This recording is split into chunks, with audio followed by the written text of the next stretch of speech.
നമ്മുടെ മനസ്സിന് ചിലപ്പോഴൊക്കെ വല്ലാത്തൊരു പിരിമുറുക്കം പിടികൂടാറില്ലേ? അടിക്കടി വരുന്ന ഉത്കണ്ഠ നിറഞ്ഞ ചിന്തകൾ അല്ലേ? അത്തരം ചിന്തകളെ ഒന്ന് വരുതിയിലാക്കാൻ സഹായിക്കുന്ന വളരെ പഴയതും എന്നാൽ ഇന്നും പ്രസക്തവുമായ ചില വഴികളെക്കുറിച്ചാണ് നമ്മൾ ഇന്ന് സംസാരിക്കാൻ പോകുന്നത്. നമുക്ക് എല്ലാവർക്കും വളരെ പരിചയമുള്ള ഒരു തോന്നലിൽ നിന്ന് തന്നെ തുടങ്ങാമല്ലേ? അഥവാ അങ്ങനെ സംഭവിച്ചാലോ, ഇനിയിപ്പോ എന്തു ചെയ്യും? ഇങ്ങനെ ഭാവിയെക്കുറിച്ചോർത്ത് നമ്മുടെ മനസ്സൊരു ലൂപ്പിൽ പെട്ടുപോയ പോലെ ആ ഒരവസ്ഥ.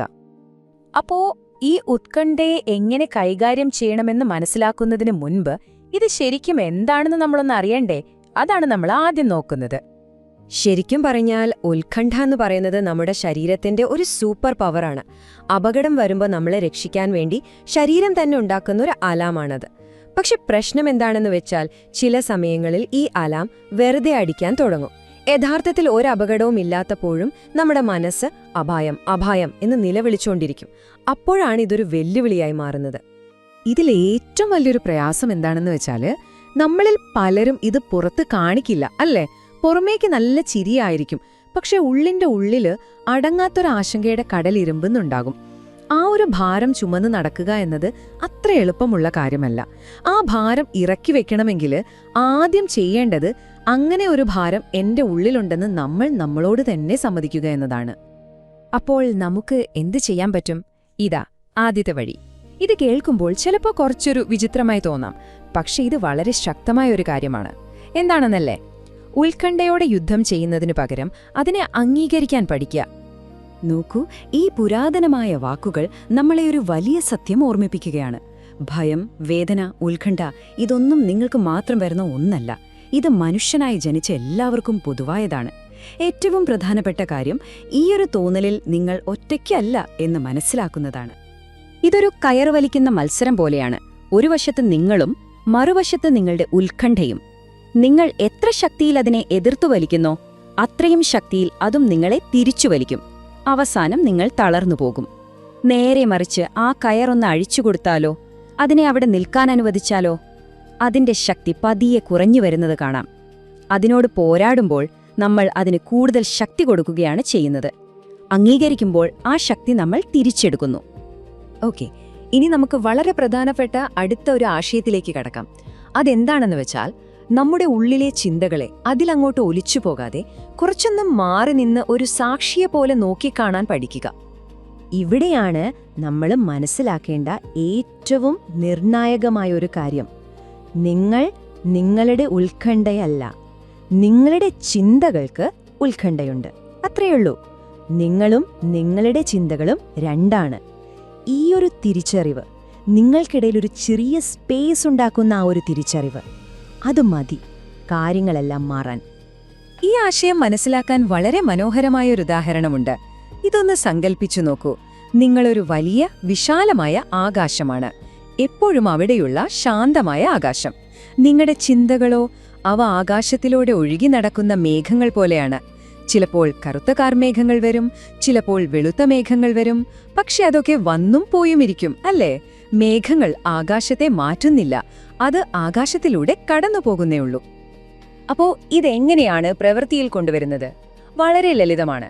ഒന്നാമതായി, നിങ്ങളുടെ ചിന്തകളെ ഒരു സിനിമ കാണുന്നത് പോലെ വെറുതെ നോക്കിയിരിക്കുക. നല്ല ചിന്ത, ചീത്ത ചിന്ത എന്നൊന്നും ലേബിൾ ചെയ്യണ്ട. രണ്ടാമതായി, അവ നിങ്ങളിൽ നിന്ന് വേറിട്ട ഒന്നാണെന്ന് കാണുക, ആകാശവും മേഘങ്ങളും പോലെ. മൂന്നാമതായി, ഒരു ചിന്തയും സ്ഥിരമല്ലെന്ന് ഓർക്കുക, അവ വരും പോകും. അവസാനം, വളരെ സൗമ്യമായിട്ട് ഈ ചിന്തകൾ എവിടെ നിന്നാണ് വരുന്നതെന്ന് ഒന്ന് ചിന്തിച്ചു നോക്കുക. ശരി, അടുത്തൊരു പ്രധാനപ്പെട്ട വിദ്യയിലേക്ക് കടക്കാം. കൊടുങ്കാറ്റിൽപ്പെട്ട ഒരു കപ്പലിന് ഒരു നങ്കൂരം പോലെ നമ്മുടെ മനസ്സിനെ വർത്തമാനകാലത്തിൽ, അതായത് ഈ നിമിഷത്തിൽ ഉറപ്പിച്ചു നിർത്താൻ പഠിക്കുക. ഇതൊന്ന് ശരിക്കും ആലോചിച്ചു നോക്കൂ. നമ്മുടെ ഉത്കണ്ഠ എപ്പോഴും എവിടെയാണ് ജീവിക്കുന്നത്? ഭാവിയിലാണ്. നാളെ എന്ത് സംഭവിക്കും, അങ്ങനെ ആയാലോ, ഇത്തരം ചിന്തകളിലാണ്. എന്നാൽ സമാധാനം എവിടെയാണ്? അത് ഭാവിയിലല്ല, ഭൂതകാലത്തിലുമല്ല, അത് ഇവിടെ ഈ നിമിഷത്തിലാണ്. അപ്പോൾ നമ്മുടെ മനസ്സിനെ ഭാവിയിൽ അലയാൻ വിടാതെ തിരിച്ച് ഈ നിമിഷത്തിലേക്ക് കൊണ്ടുവരുമ്പോഴാണ് ശാന്തത അനുഭവിക്കാൻ പറ്റുന്നത്. അപ്പം മനസ്സ് വല്ലാതെ അസ്വസ്ഥമാവുമ്പോൾ, ഭാവിയിലേക്ക് ഓടിപ്പോകുമ്പോൾ എന്തു ചെയ്യും? അതിനൊരു എളുപ്പവഴിയുണ്ട്. വളരെ ലളിതമാണ്, പക്ഷേ അത്രയും തന്നെ ശക്തവുമാണ്. സ്വയം ഒന്ന് ചോദിക്കുക, ഒരു മിനിറ്റ്, ഞാനിപ്പോൾ എന്താണ് ചിന്തിക്കുന്നത്? ഈ ഒരു ചോദ്യം മാത്രം മതി നിങ്ങളുടെ മനസ്സിനെ തിരിച്ച് ഈ നിമിഷത്തിലേക്ക് കൊണ്ടുവരാൻ. ഇനി നമ്മൾ പറഞ്ഞ ഈ കാര്യങ്ങളെയെല്ലാം ഒരുമിച്ച് നിർത്തുന്ന എല്ലാത്തിനും അടിസ്ഥാനമായി വേണ്ട ഒരു കാര്യമുണ്ട്. അതാണ് ആത്മകരുണ. അതായത് നമ്മളോട് തന്നെ കാണിക്കുന്ന ദയയും സ്നേഹവും. നോക്കൂ, നമ്മുടെ ലക്ഷ്യം ഉത്കണ്ഠയെ പൂർണ്ണമായി ഇല്ലാതാക്കി ഒരു പെർഫെക്റ്റ് മനുഷ്യനാവുക എന്നതല്ല. കാരണം സത്യം പറഞ്ഞാൽ അങ്ങനെ ആർക്കും സാധിക്കില്ല. തെറ്റുകൾ പറ്റും, ഇടയ്ക്ക് മനസ്സ് വിഷമിക്കും, അതൊക്കെ സ്വാഭാവികമാണ്. നമ്മൾ നമ്മളോട് തന്നെ കുറച്ചുകൂടി ക്ഷമിക്കാൻ പഠിക്കുക. എല്ലാത്തിലും 100% വിജയിക്കണം എന്നും വാശി പിടിക്കാതിരിക്കുക. നിങ്ങളുടെ കഴിവിന്റെ പരമാവധി ചെയ്യുക, അത് മതി. ശരിക്കും അത് മാത്രം മതി. അപ്പോ ഇത്രയും പറഞ്ഞതിൽ നിന്ന് നിങ്ങൾ ഓർത്തിരിക്കേണ്ട ഏറ്റവും പ്രധാനപ്പെട്ട ആശയം ഇതുതന്നെയാണ്. നമ്മൾ നേരത്തെ പറഞ്ഞ ആ രൂപകം. നിങ്ങൾ ആകാശമാണ്. നിങ്ങളുടെ ചിന്തകളും വികാരങ്ങളുമെല്ലാം വെറും കാലാവസ്ഥയാണ്. മഴ വരും, വെയിൽ വരും, കാറ്റ് വരും, ഇതൊക്കെ മാറിക്കൊണ്ടേയിരിക്കും. പക്ഷേ ആകാശം എപ്പോഴും അവിടെ തന്നെ ഉണ്ടാവും, ശാന്തമായി. അപ്പോ അവസാനിപ്പിക്കുന്നതിന് മുൻപ് ഈ ഒരു ചോദ്യം ഞാൻ നിങ്ങൾക്ക് മുന്നിൽ വെക്കുകയാണ്. നിങ്ങളുടെ ഉത്കണ്ഠ എന്നത് നിങ്ങൾ പോരാടി ജയിക്കേണ്ട ഒരു വലിയ കൊടുങ്കാറ്റല്ല, മറിച്ച് നിങ്ങളുടെ വിശാലവും ശാന്തവുമായ ആകാശത്തിലൂടെ വെറുതെ കടന്നുപോകുന്ന ഒരു മേഘം മാത്രമാണെങ്കിലോ? ഒന്ന് ആലോചിച്ചു നോക്കൂ.